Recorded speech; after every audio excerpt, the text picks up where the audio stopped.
I think it's time to start this webinar.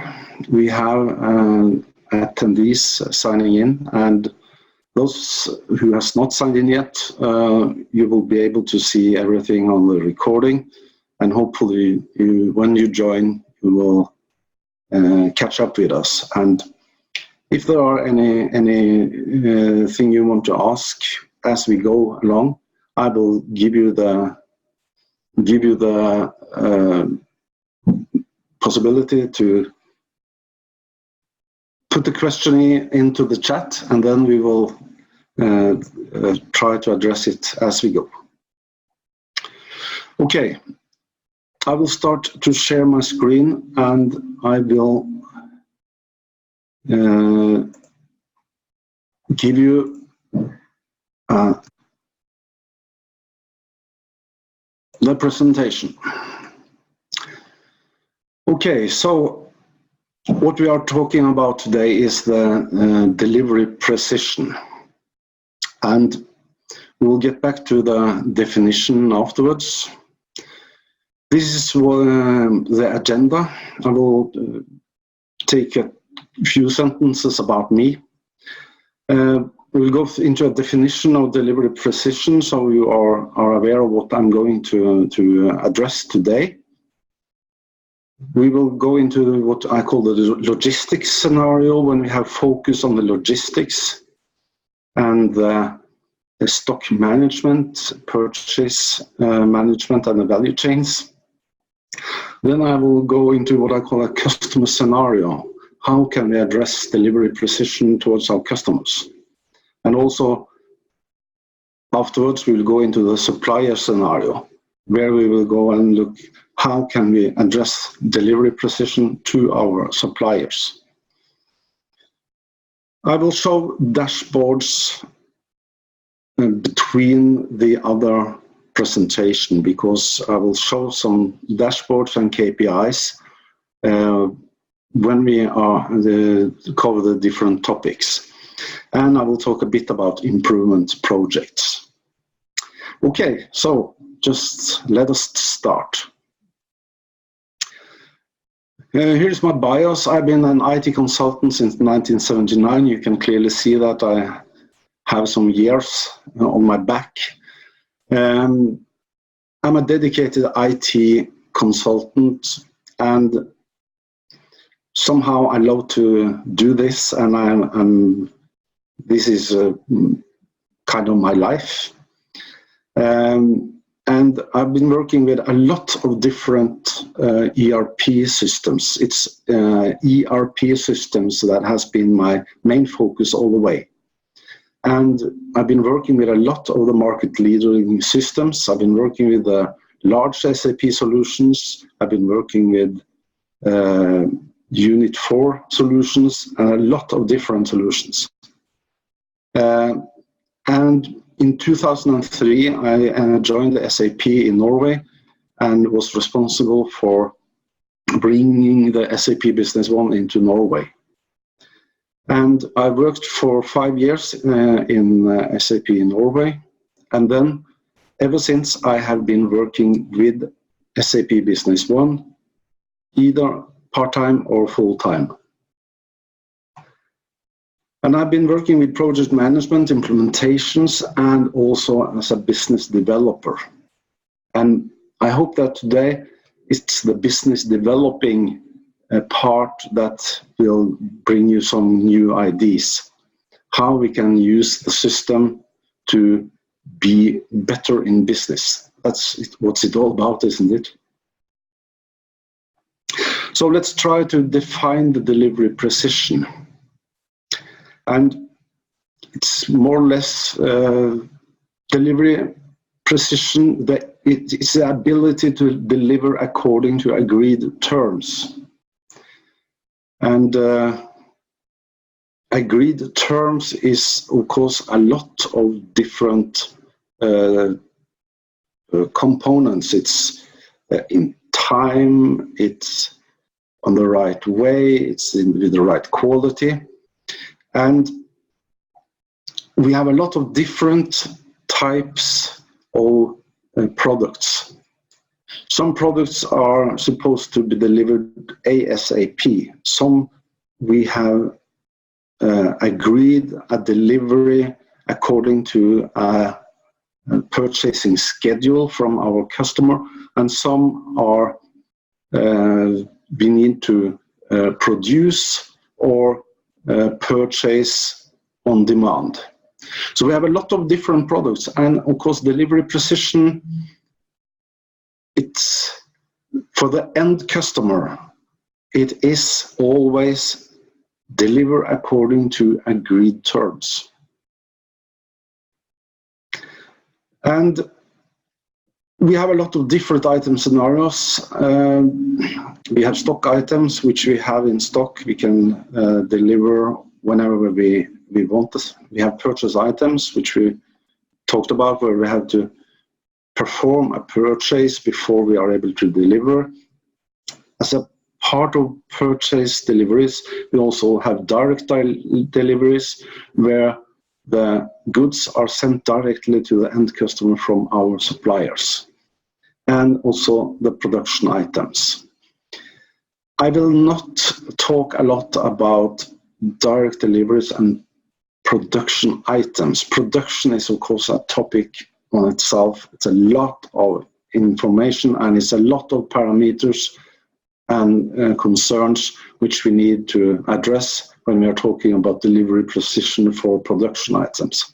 So that will not be a topic today. And also, I have decided not to address quality issues, which is a very important parameter too, not only from our suppliers, but also in our deliveries. But we have to put a frame around this presentation, so we have been focusing on delivery time today. Okay, let's look at the value chain. We have here a typical value chain, very, very brief expressed. If we have the customer to the far left, I have put in customer order. It is, of course, a possibility to have delivery plans, framework agreements, a lot of steps before the customer order, but I have chosen to start with the customer order. And the customer order, already at that time, we can decide how the purchase or how to get the items we want to deliver. If we are going to purchase them for this order, if you're going to have a direct delivery, or if you're going to deliver direct from stock. And it doesn't have to be the same for the same article in every case. So that is one of the parameters which we need to address when we are looking at the delivery situation later in our presentation. Just have that in mind.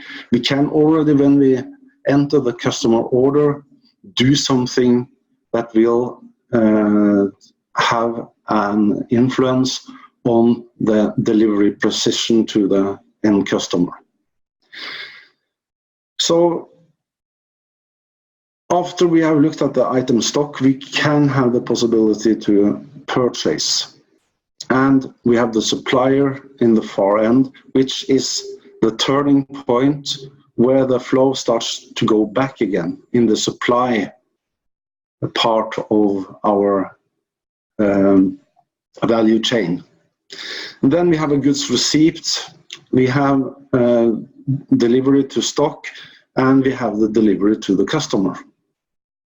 And of course, this total value chain can be really quick, and that is one important thing in today's business. The turnaround, the whole turnaround time of this value chain is under pressure, because we know that there are a lot of competitors out there, and if we are selling the same products to the same customers, then delivery precision and price will be the two differentiators. And it's very dangerous to fight both on delivery precision and price. Quick deliveries, low price, that's the pressure. But if you are able to have a high delivery precision, then we are able to compete even if our prices are not the lowest. So we can use it proactively, and we have seen that on many net shops. They are competing towards the local store. I know I can go and collect a computer at one of the large computer stores nearby. I can go there, pick up the computer and put it into my bag today. If I buy something from a net shop, they need to compete to be able to deliver to me instead. So my considerations are, do I want a cheap price? Can I wait for how long? So our customers will always have this balance to consider. So focusing on delivery precision will give us a competing edge. And here I have the value chain where I have tried to illustrate the direct delivery. So the demand part of the value chain is the same, but in this case, I have a supplier who delivers directly to my customer. The goods receipt, if you have the SAP Business One clear in your mind, you know that we can perform a goods receipt on a direct delivery. And why do we want to do that? We want to do that because then we are able to express the delivery precision. When did we deliver to the customer via our supplier? So when we get the confirmation from our supplier that the goods is delivered to the end customer, we do a goods receipt. It will be no transactions, but it will be a confirmation in the system which we can measure on, which we can use to see how our suppliers are handling our direct deliveries. If we don't do anything until we get the invoice, we don't have anything in our system which we can use to benchmark our suppliers' ability to deliver. So that's today's first tip. Okay, now parameters influencing delivery. We will look into SAP Business One quite soon, but I just want to go through them. We have the stock level. On each article, we have a possibility to say a minimum stock, a maximum stock, and a required stock. And I will go through how we can use it when we are looking at the SAP Business One. Then we have the planning data. And my experience is that the planning data is not much used in the different SAP Business One installations. It's something which is not put into the system, which means we are missing a lot of possibilities to tailor-make our purchases. And let's see if we can look into the system here. So this is well known. I have a HANA-based system here with the old look and feel. And if I go into stock management and item master data, I bring up an item here, and if we go to stock data first, we have the three information fields here with required, minimum, and maximum. Okay, let's go through them and see what can they help us with. Required stock level is used when you know something about how many articles do you normally sell and how fast are you able to supply new articles from your suppliers. If you know that you sell once a week one of these articles in average, it means you need 4 articles each month. And then if your supplier have a lead time of 1 month, you have a required level of 4. You need to have 4 on stock all the time to be able to meet the demand. And if you want to have a margin, then you should add 1. So this is the first thing which we need to consider. And just to be 100% sure that we are aligned when it comes to lead time. Lead time is the time it takes to make you able to deliver 1 article.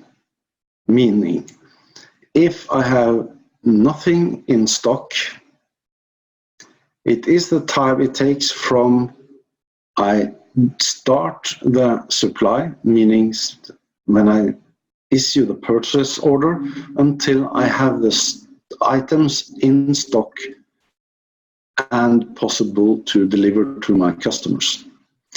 Lead time for a production item will be, of course, the time it takes to produce the item. So required stock is used in SAP Business One when we are entering an article into the purchase order. It will automatically suggest the fill up to the required stock. Meaning, if you are totally empty and required stock is 4, it will suggest 4. If you have 2 in stock, you enter a purchase order, it will automatically suggest the difference between 4, which is the required number, and the number you have in stock. The minimum level is the level you want to have as a backup for special situations. If you know that it could be that an order comes in, I want to have a minimum level available. Be aware that some of the implementations have also a web shop connected. When you transfer your available quantities to the net shop, it could be that you want to communicate the delta between the minimum level and the actual stock level. So the minimum level is what you reserve for your direct orders, and the rest is available to the net shop. It's one way of doing it. Maximum level. It could be that we have some storage conditions, which is important. I have personally worked on a store where suddenly we had a semi-trailer outside because someone in the purchase department had got a very good deal. What he didn't realize was that we didn't have anywhere to put the items because they took too much storage room. So it's important that if we have items that either needs to be handled specially, like kept in the freezer, or they are especially large, or they need to have a temperature control, whatever, we need to put a maximum level so that we are able to handle them.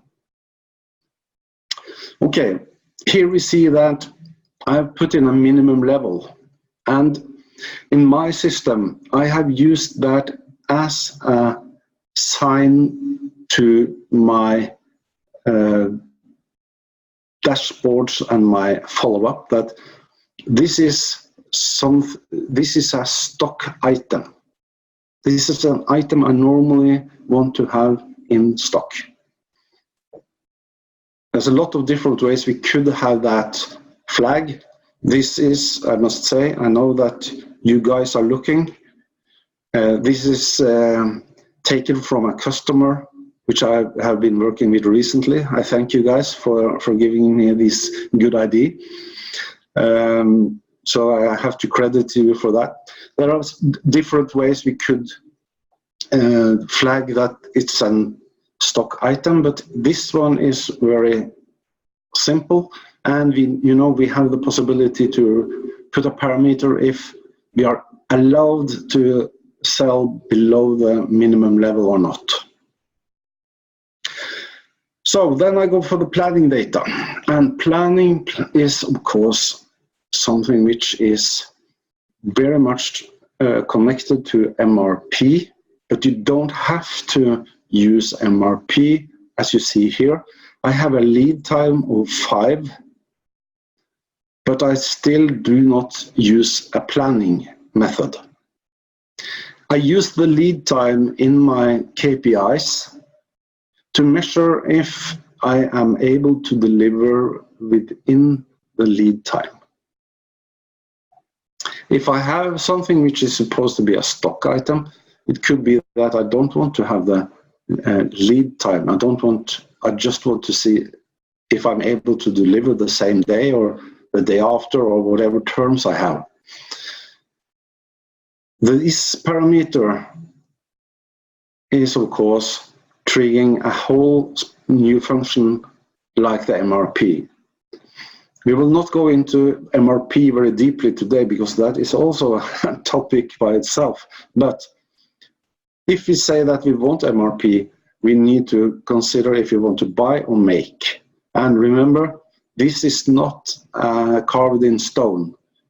If we normally make, it doesn't mean that we never can buy, and vice versa.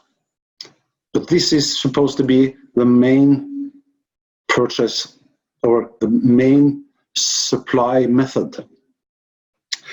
Okay, order interval is if we have a cycle, meaning every Monday we have a delivery from a certain supplier of this article.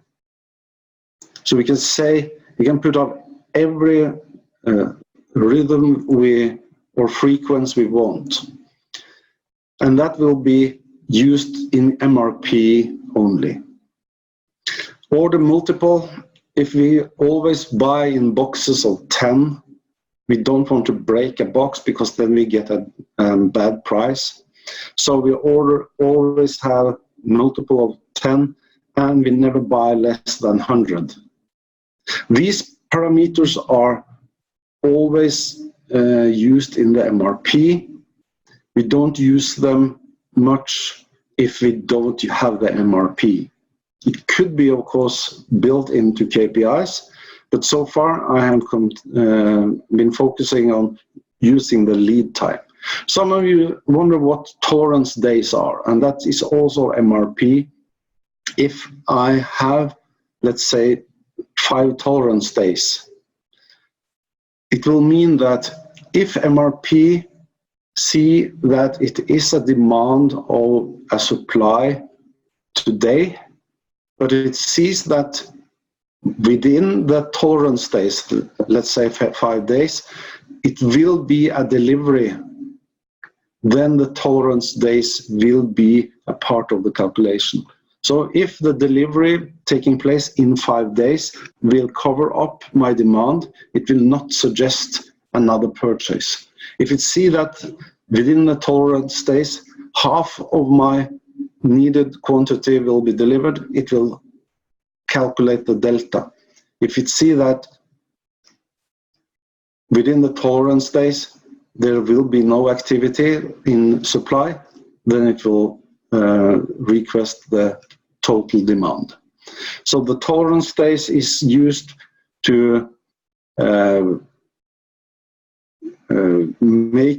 smoothen out the delivery and the supply suggestions made by MRP. Okay, I will sum up. Today we will focus on lead time and we will focus on minimum quantity. And we will not do any calculations of the quantity we need. We will use it only to benchmark our delivery precision.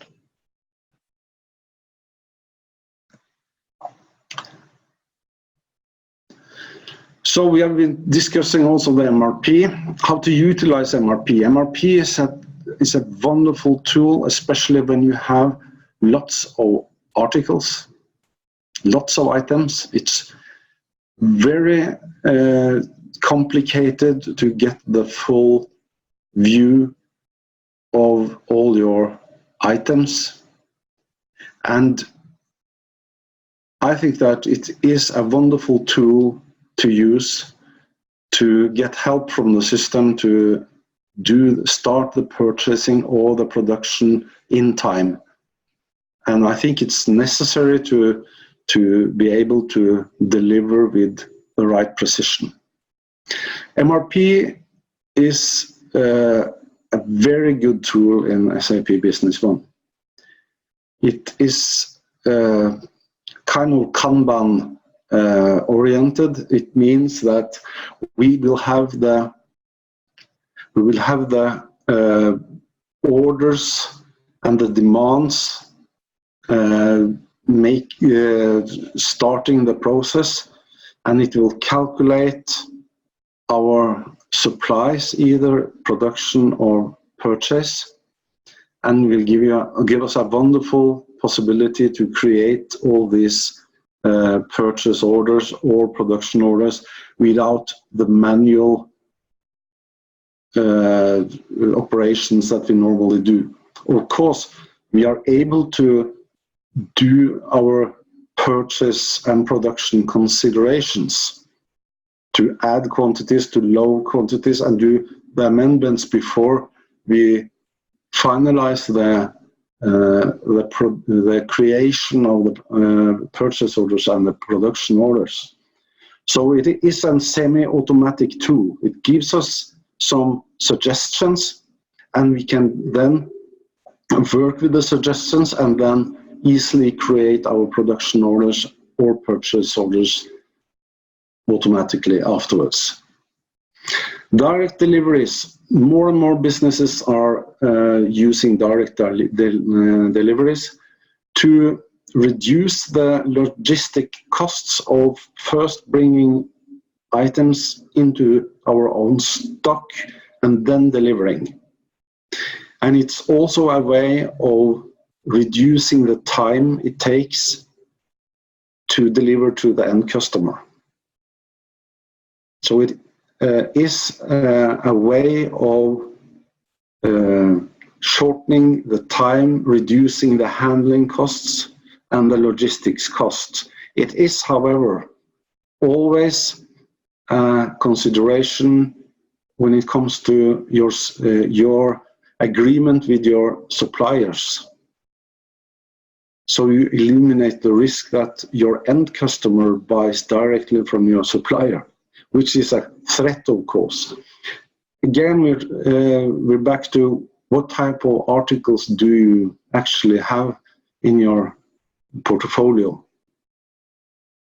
But if you have good agreements with your suppliers, direct deliveries will be a possible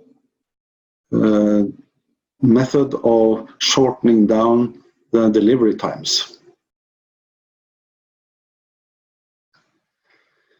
So if we start with what I call the logistics scenario, and why do I call it the logistics scenario?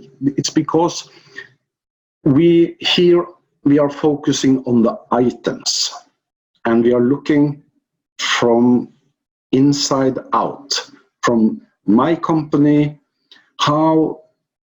which items do we have a problem with? and why do we have it, and how can we do adjustments. And we see all the stock level, the planning data, and the MRP routines. These are possibilities I can use, or parameters I can use to get better. But first I need to know, where do I have the problems? And until recently, and again, thanks to my existing client, until recently, I have not had any clients focusing on delivery precision, which is actually quite astonishing when we know how much focus our customers have on deliveries. Just think at yourself. When I have ordered something, I want the items to appear as agreed, and very often as soon as possible. But there are very few customers, Business One customers, who actually have come so far that they have started to measure and dig into how they are performing when it comes to deliveries. But it will be a focus. It has to be a focus, otherwise you will be taken over by the competitors, overrun by the competitors. You will lose business to your competitors. So let's go back here, and now we will go from the standard Business One, and we will go to something which we called dashboards. And dashboards is something which is what we can call cockpits. Cockpits are the SAP Business One standard system also supplies. We have chosen to use Boyum B1 Up package with the dashboards available there. And here I have made a dashboard. Didn't want to go greater. Okay, so what do we have here? We have a range filter, and you see the years here. And if I click on the range filter, I can make a selection of years and dates, and I can move the selection. And here, all my KPIs are moving according to my selection, and I can narrow the selection,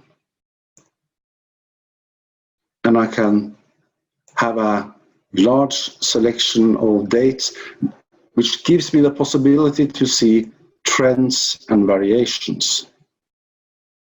And we are usually very much used to think of this year, last year. But if we look at those figures isolated, we don't see any trends.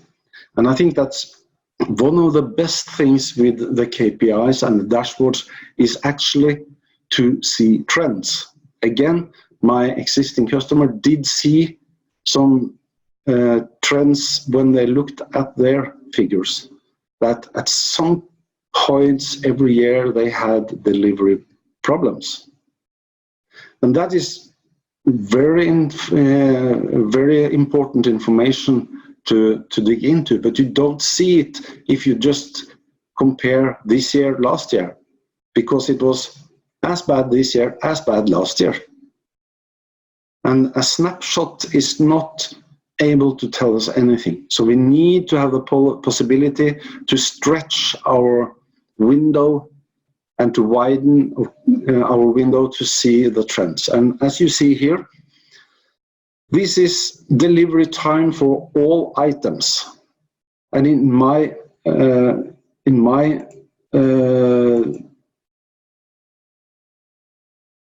company, we see that here we actually have a problem.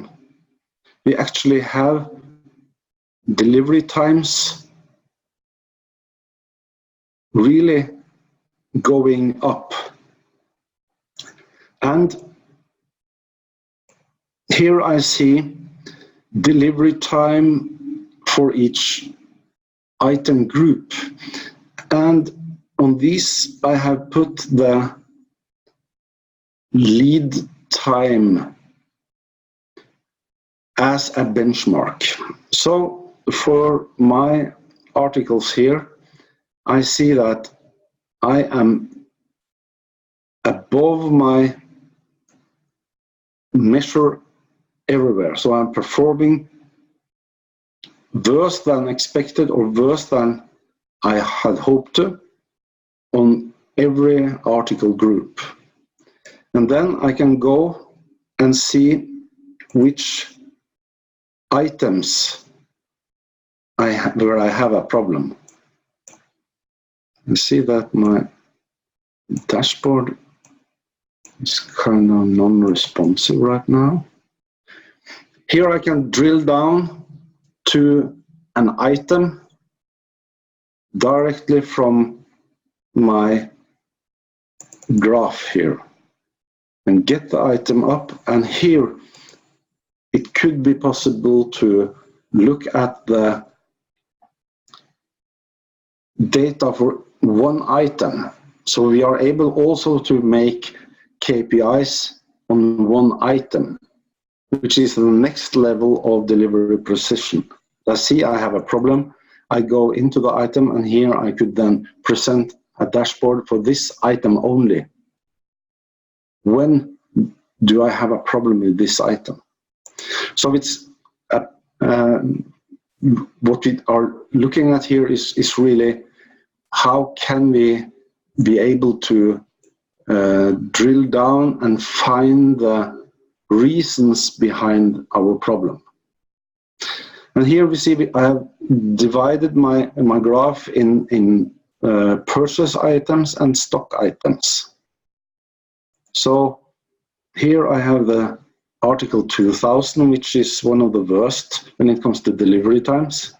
And on the purchase items, it's 2003, which is the problem. There are a lot of different graphs we can make out of the delivery precision measures, but these are some ideas. And I think that using this range filter gives us the possibility to drill on a very short time or to go to a large view.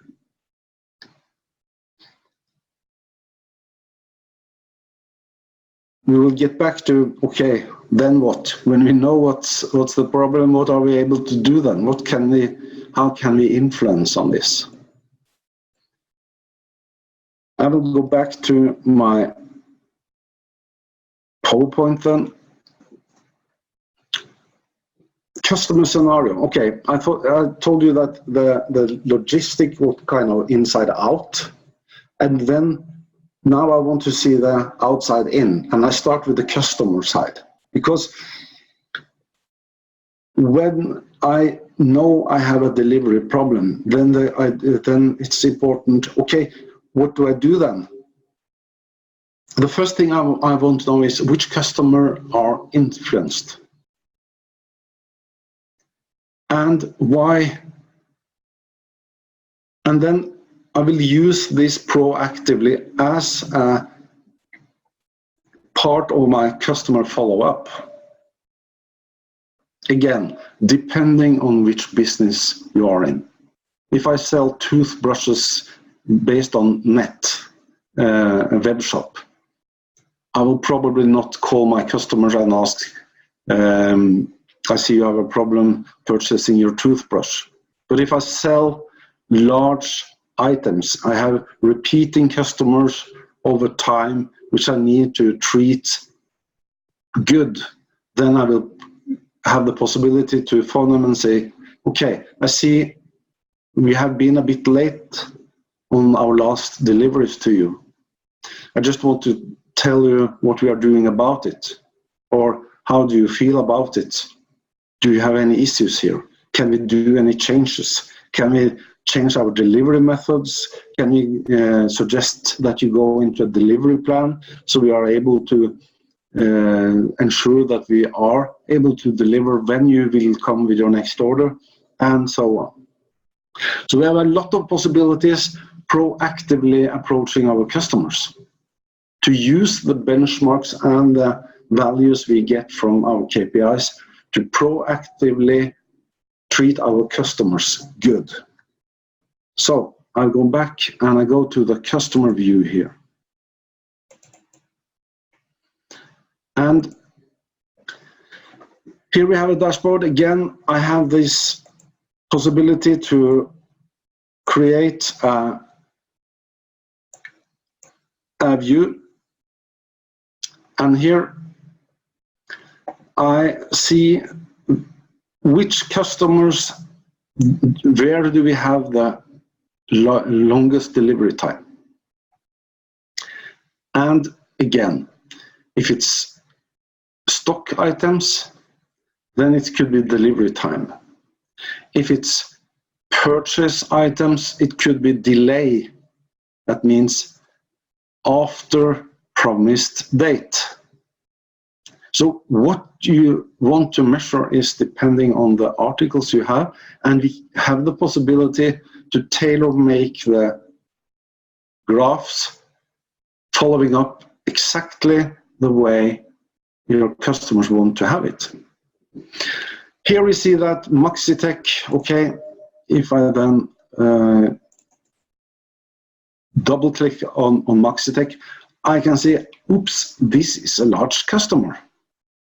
This is really bad. I have the longest deliveries times to one of my largest customers, meaning I have to take actions. And I think that these dashboards could be also tailor-made to the users. So my sales representatives, the account managers, the product managers, they can have their special dashboard following up exactly what they need. And I think that's quite important. The dashboards is supposed to give the right information at the right time to the right person. And it's important to know what's behind the chart. What do I see here? Okay, I see delivery time. Is it, and this is delivery time regardless of article. And here, what I see here is which item groups performs good or bad, and do they have a rising or a falling delivery time? And I see that they have been very high. In June 2019, I had a severe problem with almost 40 days delivery time, but now it's decreasing. So it's getting better. It could, of course, also get worse, but you are able to track it and to see how are my articles performing. And here we see that from this pie chart, my item group accessories is the group with the most problems. It has an average delay of 14.4 days, which is quite a lot.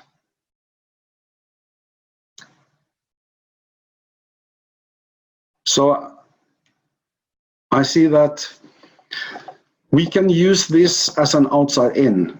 In my world, if this was my company, I would have said to my account managers responsible for these 4 customers, go tell the customer, talk with them, find out why do we have a problem and how do they feel about the problem.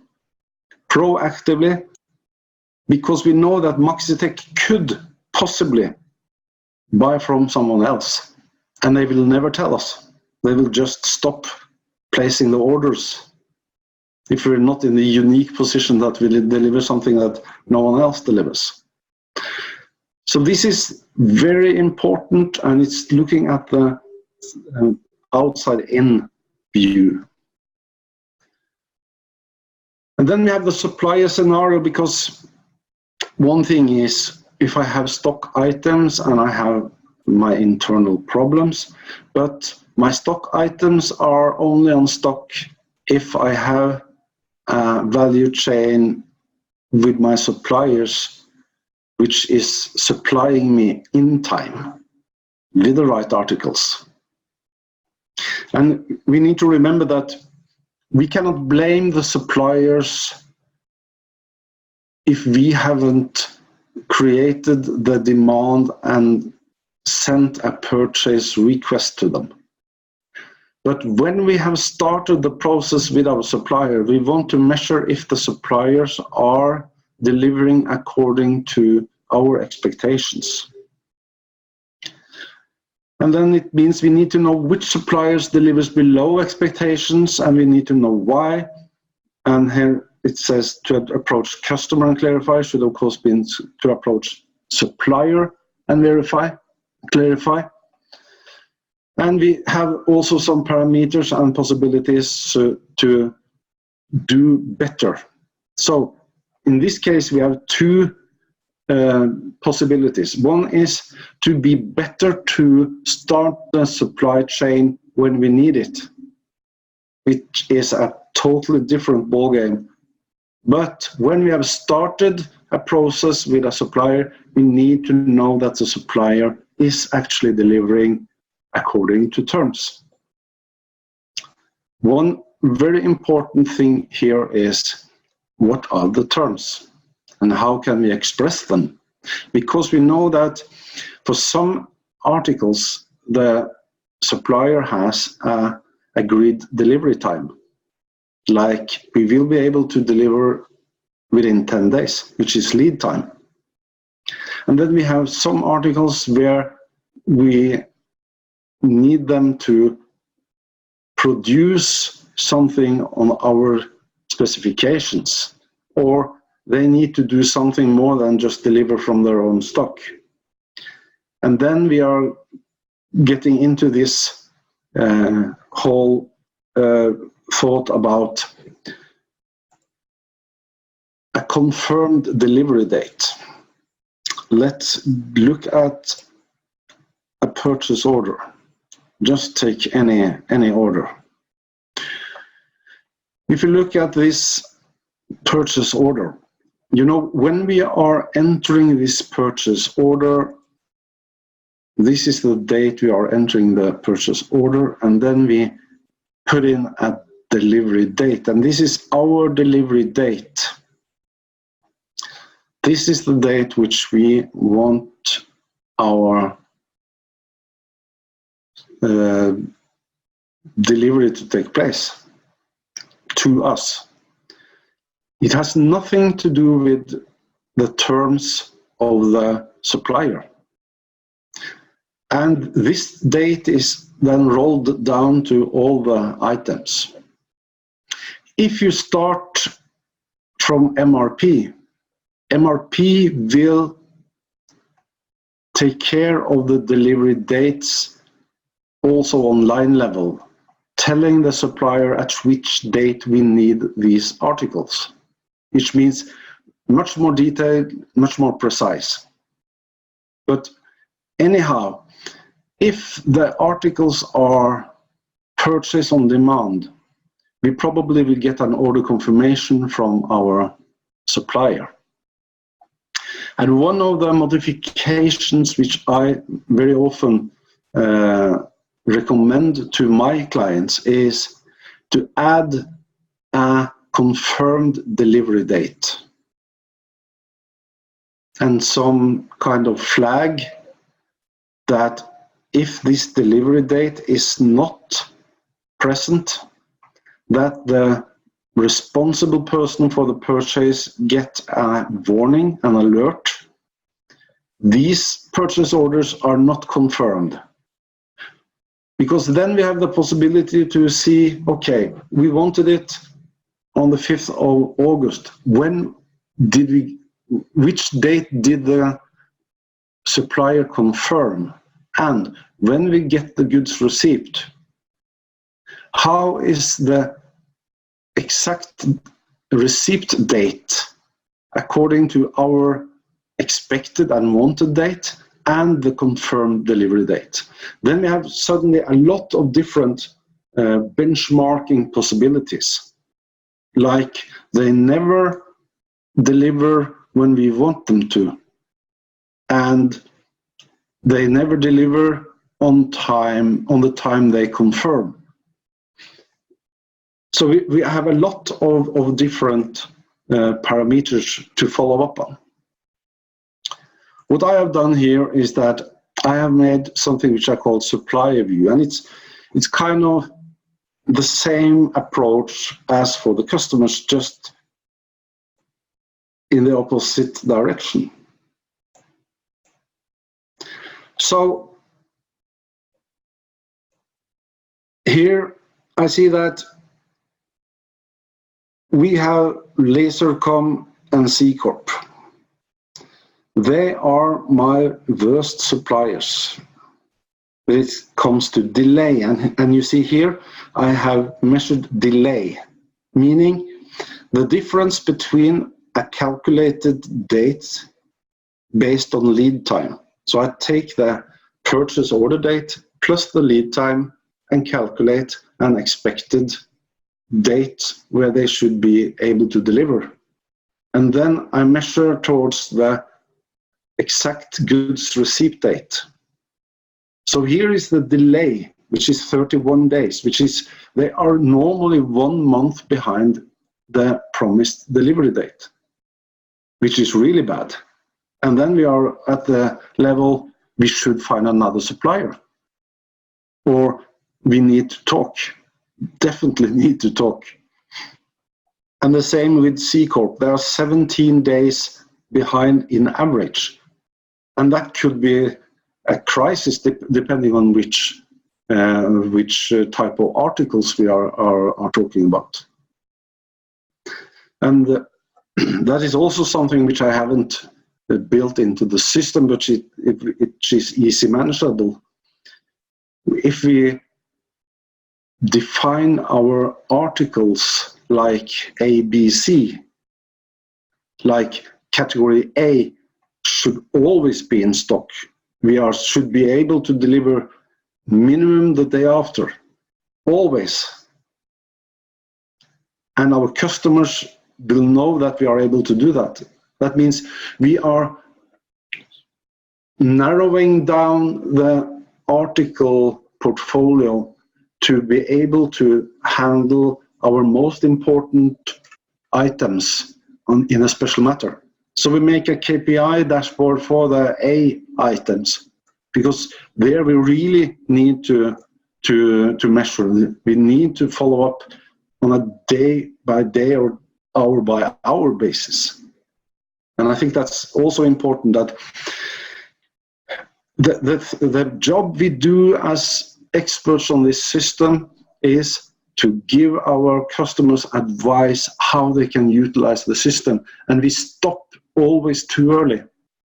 We stop when they are able to produce their invoices to do the purchase, and we let them carry on their own. We shouldn't do that. We should talk to our customers and say, hey, now you have the operational part of your system going. Now we need to discuss how you can get better. Because for the customers, there's a huge amount of money in there which they can get if they do things right. Here I also have delivery time versus lead time, and we see that lead time is some days, and here you see that some of the deliveries are 1 year behind. Could be because it's a demo system, of course, but think of it, even if those arrows are way beyond what is normal business, we can use them to see the trends. You see here it's a negative plus 350. We are above, and the higher figure, the worse. That therefore a red trend arrow. And here we can see that in July we had an average delay of 20 days, and here we have an average delay of 31 days. So we need to take action. This is going in the wrong direction.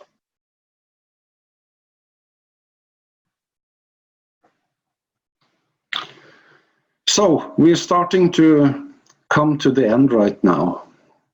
And I talked about improvement projects. What should we do to lift our customers to the next level? And I think it's very important to set goals. I don't know if you're aware of the Pareto functions, which Pareto's law, which says that 80% of your income comes from 10 to 20% of your items. It's always this 80-20. It's a principle going on, and you can use it on many places. Like 20% of your customers represent 80% of your income. So it means that when you set goals and organize, you need to prioritize. Where should we put our effort? Which articles do we have? Are there a problem for us? Or do we only have delays on items which is very seldom purchased or by our customers? When we have found where to focus, it's important not to change too much at one time, because then you never know what did the trick. Was the change caused by me lowering the minimum point of purchase? Was it because we now run MRP every day instead of once a week? So it's important to have a plan and to see how our different changes influence on our result. And it's also very important that we get sponsors into the project. We cannot sit and do something on our own just because we know how to do it. We need to involve, and this is change management. This is how changes and change processes is supposed to be done in the organizations. It's always involving the people who are responsible. Thank you. I will stop my presentation and the screen sharing and look at the comments to see if there are any comments. I will send you a mail where I offer you a possibility to go into my calendar and book a free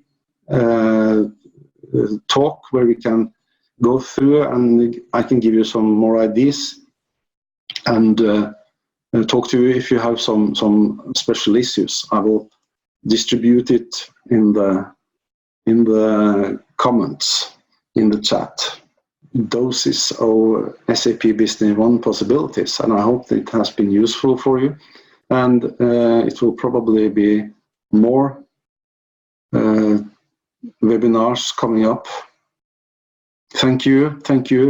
I got some nice words here, and I will also try to make the recording available for you, so you can look at it if there are things here which you didn't get or didn't have the possibility to note down as we were going through it. Okay, everyone, then I say thank you and have a wonderful day today. All right, bye.